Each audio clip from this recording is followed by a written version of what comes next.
Nous sommes au Connemara, dans la ferme ostréicole de Dooncastle. Et aujourd'hui, nous allons cuisiner des huîtres et rencontrer John, l'ostréiculteur. Salut John, ça va? C'est ici les meilleures huîtres d'Irlande? C'est ce qu'on dit. On va aller les chercher maintenant. Tout droit sorti de la mer. C'est très bon. Maintenant, nous allons choisir nos algues pour la salade. C'est du Pelvetia, et c'est vraiment une très belle algue. Elle est un peu croquante. Maintenant, nous avons tout pour commencer notre recette.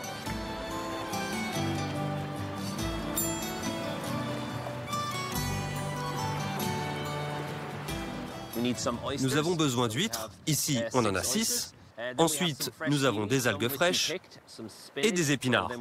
Ensuite, nous avons de l'huile de colza pressée à froid, du vinaigre, du sel marin et enfin du caviar de truite qui va donner de la texture à la vinaigrette. Donc nous allons ouvrir les huîtres. Je pense que les Irlandais apprennent encore à apprécier les huîtres. Elles deviennent de plus en plus populaires. Je pense que l'huître est un aliment fascinant, parce que nous en mangeons depuis des milliers d'années, nous vivons ensemble. Si l'océan est mauvais, les huîtres le sont aussi. On met de l'huile sur les huîtres, on va pouvoir mieux les griller et obtenir une belle peau caramélisée. On va utiliser notre chalumeau pour caraméliser l'huître. C'est juste la surface de l'huître que l'on veut cuire.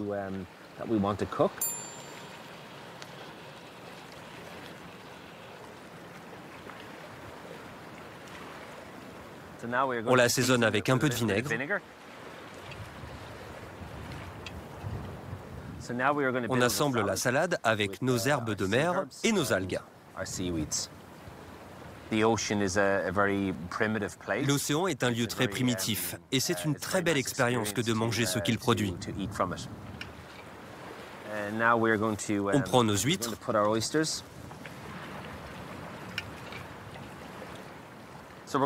On récupère notre liquide qui est mélangé avec l'eau des huîtres, un peu de graisse et un peu de vinaigre d'algues. On met le tout dans un petit bol. Ensuite, nous allons faire une vinaigrette. Donc, nous avons besoin d'un peu d'huile, d'un peu de vinaigre, une petite pincée de sel, et ensuite, nous allons prendre notre caviar de truite et mélanger. L'acidité est vraiment importante. Les gens ont pour habitude d'ajouter du jus de citron car les huîtres sont très iodées et très riches. Et l'acidité coupe cela. On va mélanger le tout.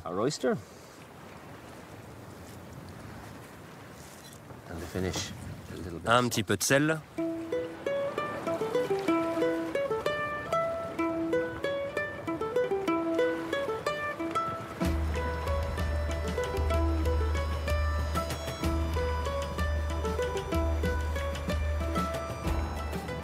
Santé. Santé.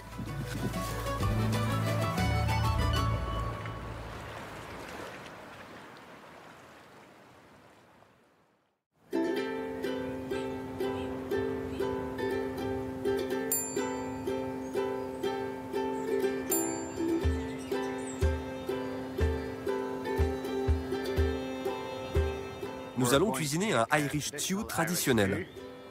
Nous avons un climat très particulier ici, car le vent vient de l'ouest directement sur nos visages. Les jours de tempête, les vagues éclaboussent sur la terre et apportent de l'eau salée sur l'herbe. Les moutons pèsent donc une herbe salée. Cela donne une saveur unique à l'agneau que nous allons utiliser pour notre recette aujourd'hui.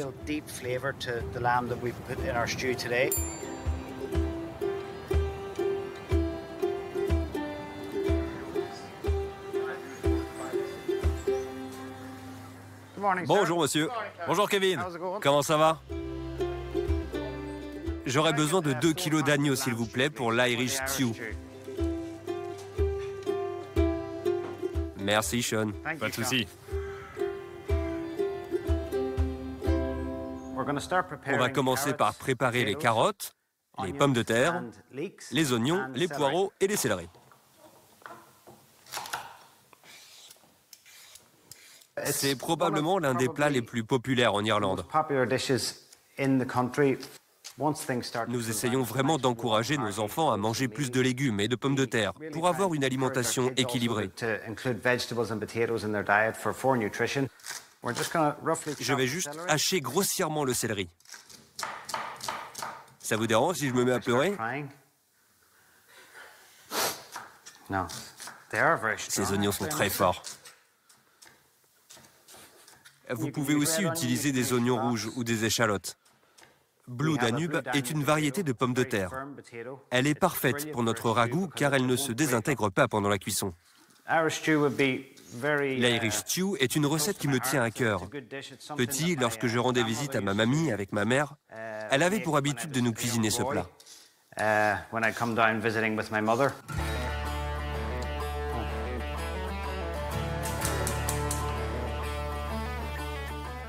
Nous allons maintenant faire dorer notre agneau dans une poêle bien chaude. Et on ajoute de l'huile de colza.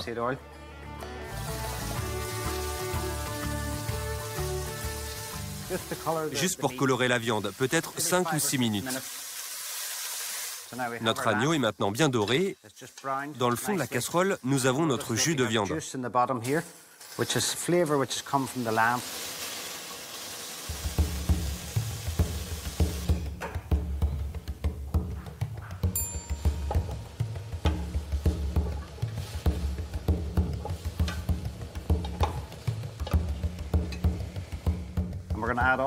Nous allons ajouter tout ça dans la poêle, du sel et du poivre, 2 branches de romarin frais, et on ajoute un bouillon de poulet.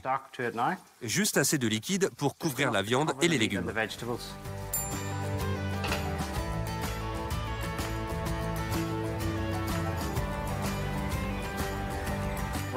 Nous allons ajouter les pommes de terre et on laisse cuire encore 15-20 minutes.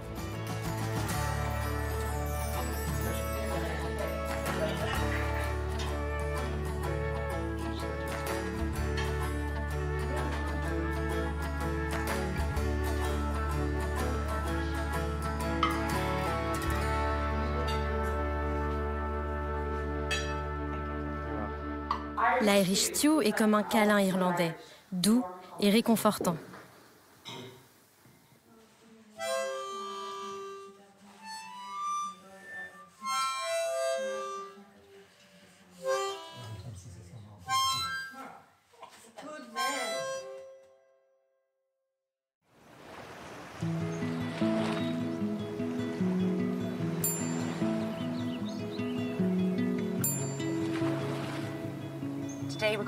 Aujourd'hui, nous allons cuisiner le seafood chowder.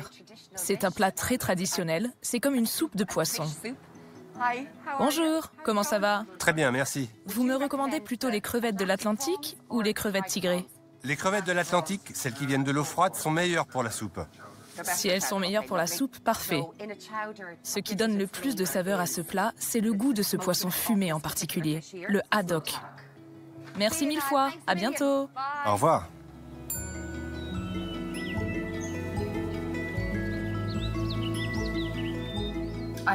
J'aime cuisiner cette soupe parce qu'elle apporte toutes les différentes saveurs de nos fruits de mer qui sont excellents en Irlande. Elle les rassemble d'une manière agréable et puis c'est très bon pour la santé. Nous allons commencer par nos moules. Nous allons les faire cuire avec des échalotes que nous avons hachées. Je pense que toutes les bonnes recettes commencent par un peu de beurre et d'échalotes. On ajoute un verre de vin blanc. J'ajoute les moules. Je veux vraiment garder le jus des moules pour l'ajouter à mon seafood chowder. On couvre intégralement et on laisse 2 ou 3 minutes. On sait que les moules sont prêtes lorsqu'elles sont ouvertes. On met les moules dans une passoire pour récupérer tout le jus qu'elles contiennent. L'étape suivante, c'est de couper des oignons. Je cuisine souvent cette recette à la maison, car ici, c'est aussi une maison d'hôtes. Et les invités adorent la cuisine irlandaise. Mes enfants aiment beaucoup les fruits de mer aussi. C'est vraiment une bonne soupe pour l'hiver. Ok, nous avons haché les oignons et les céleris. Je vais les faire revenir avec du beurre fondu.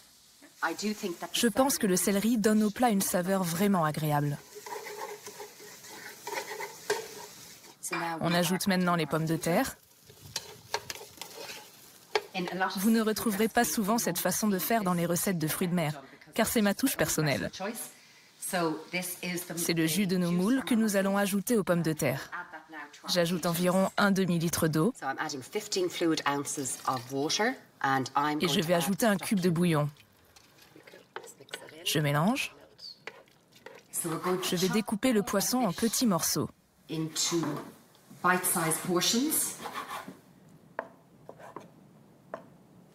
Et j'ajoute 300 ml de lait.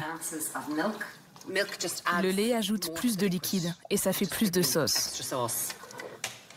Ok, maintenant nous allons ajouter nos poissons à notre sauce. Le saumon, le merlu, le haddock. Il faut faire attention aux poissons en mélangeant, pour ne pas qu'ils tombent en morceaux.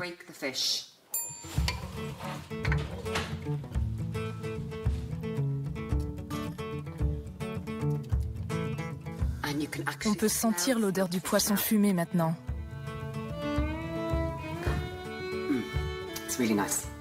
C'est vraiment bon.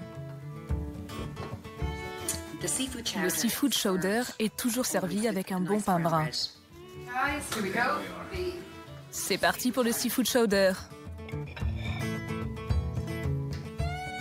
La meilleure soupe du monde. Parfait. Ça te plaît? C'est bon. À ton tour de cuisiner la prochaine fois. Santé!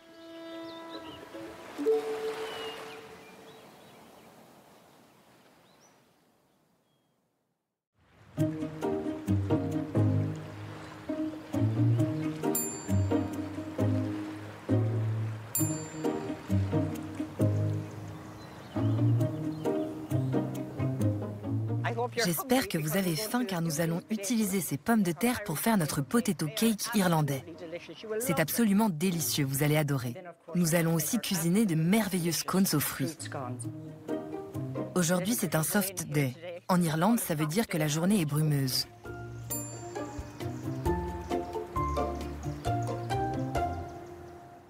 Je suis obligée de porter un tablier, je ne peux pas cuisiner sans.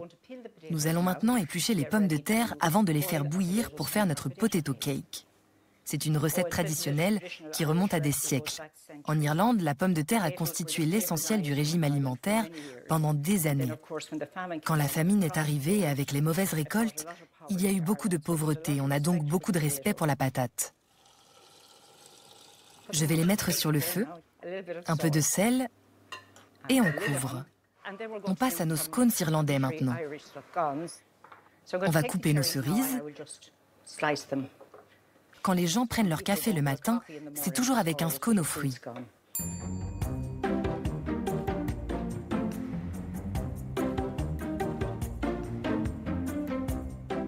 Puis, je vais ajouter le beurre.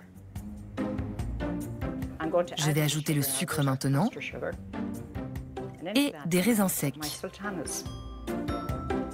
Et bien sûr les cerises. Il faut environ 150 ml de lait. Je vais juste casser 2 œufs ici. Je vais battre tout ça. J'ajoute presque tout le mélange.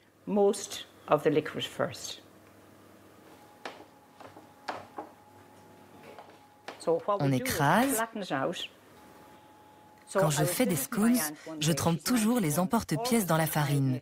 Mais un jour, alors que je rendais visite à ma tante de 91 ans, j'ai vu qu'elle les plongeait dans l'eau froide. J'étais étonnée.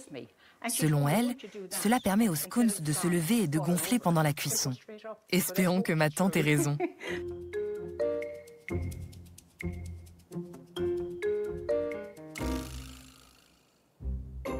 Je fais cuire au four pendant environ 20 minutes. Les pommes de terre sont cuites. On les égoutte. J'ajoute un œuf et j'écrase. Je mets tout ça dans un bol. Nos pommes de terre sont maintenant froides. J'utilise un presse-purée pour qu'il n'y ait pas de grumeaux. J'ajoute seulement de la farine à levure incorporée.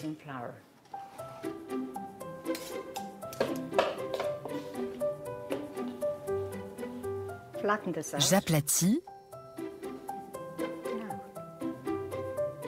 Juste un peu d'huile dans la poêle.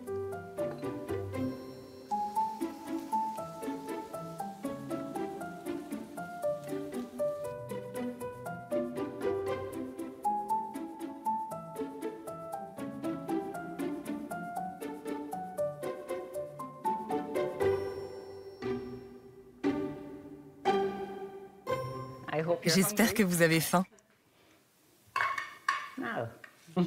J'adore les patates.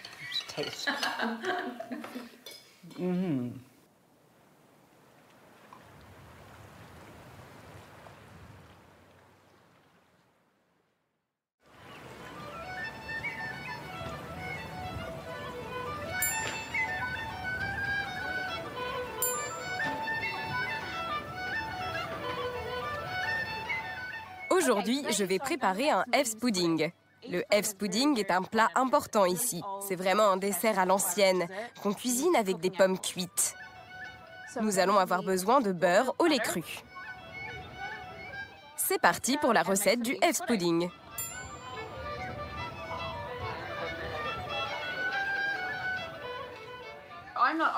Je ne suis pas née en Irlande. Je suis originaire de Nouvelle-Zélande, mais je vis ici depuis maintenant 17 ans. Je vais commencer avec ces très belles pommes classiques d'Irlande et de la rhubarbe locale. J'épluche les pommes. J'utilise toujours un économe parce que je n'aime pas gaspiller. Les pommes sont le fruit qui nous font le plus penser à nos grands-mères, et je pense que c'est vrai pour tous les pays du monde. J'ai ce souvenir d'un été chaud en Nouvelle-Zélande, assise à l'arrière de la maison, et de ma grand-mère avec sa cigarette à la bouche, en train d'éplucher des pommes. Et maintenant, on les coupe.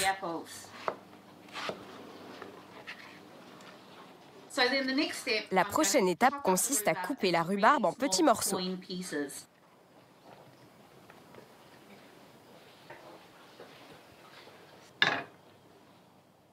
On saupoudre un peu de sucre car la pomme et la rhubarbe ont un goût assez acide. On fait mijoter le tout à feu moyen pendant environ 7 à 10 minutes. Si ce dessert s'appelle Efs pudding, c'est parce qu'Ève a tenté Adam avec la pomme, donc c'est vraiment un dessert de tentatrice. C'est la recette féministe par excellence, j'imagine. C'est pour ça que je l'aime. Je laisse cuire tout ça. Maintenant, on va faire la génoise. Donc, on met le beurre. Ensuite, le sucre. Puis, nous allons ajouter les œufs. Maintenant, je vais ajouter la farine, cuillère par cuillère. J'ajoute le lait doucement. C'est prêt. Nous avons juste besoin de nous assurer que tout le mélange pour la génoise est bien compact. On prend nos pommes cuites et maintenant, il faut être rapide. On ajoute la préparation pour la génoise sur le dessus, comme pour un crumble.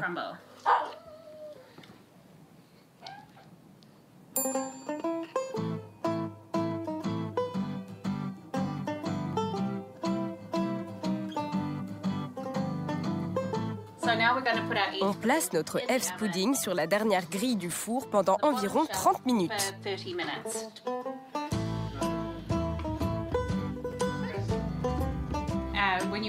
Quand vous entrez dans une maison et que vous sentez l'odeur de ce gâteau en train de cuire, vous pouvez vous dire que la personne qui le cuisine est forcément une personne qui vous aime. Ce n'est pas trop sucré et avec la crème, c'est délicieux. Je l'ai dit, ce dessert est plein d'amour, donc on doit le partager. Maintenant, je vais aller en donner à mes voisins.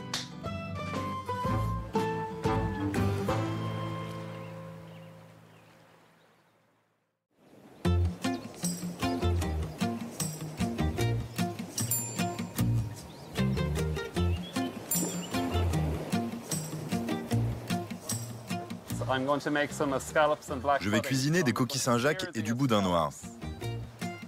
En Irlande, nous avons la chance d'avoir d'excellents produits de la mer. Au cours des 100 dernières années, nous n'avons pas mangé autant de poissons que nous aurions dû. Mais ça devient de plus en plus populaire. À bientôt Stéphane. Au revoir. Ciao. Bye bye.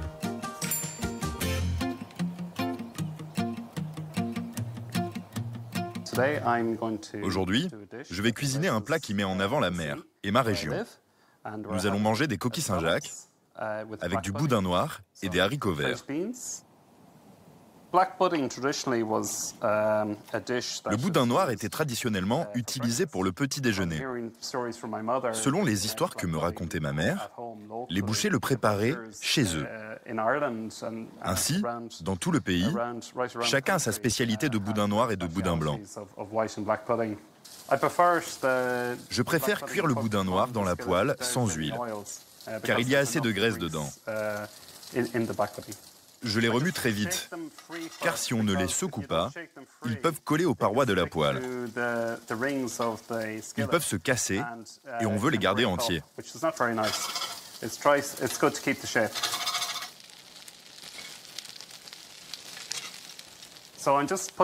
Ils vont continuer à cuire dans la poêle qui est toujours chaude et que je laisse dans le four éteint. Je plonge les haricots verts dans l'eau bouillante.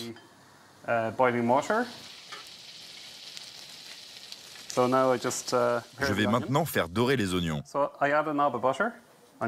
Je mets une noix de beurre dans la poêle qui est chaude. J'ajoute les noisettes. L'idée, c'est de préparer quelque chose d'un peu croustillant pour accompagner les haricots verts. On ajoute les haricots qui sont cuits al dente et un trait de vinaigre blanc.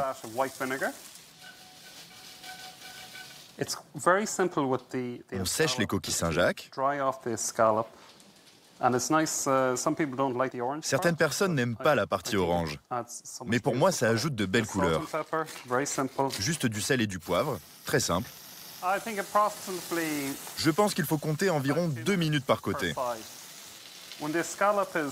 Quand les coquilles Saint-Jacques sont légèrement souples mais fermes, elles sont cuites.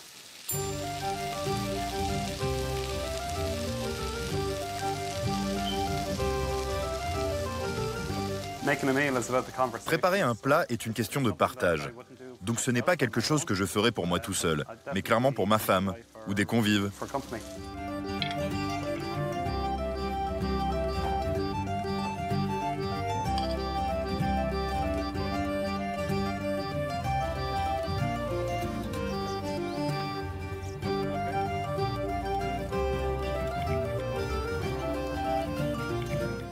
C'est juste parfait. Ça réunit la terre et la mer.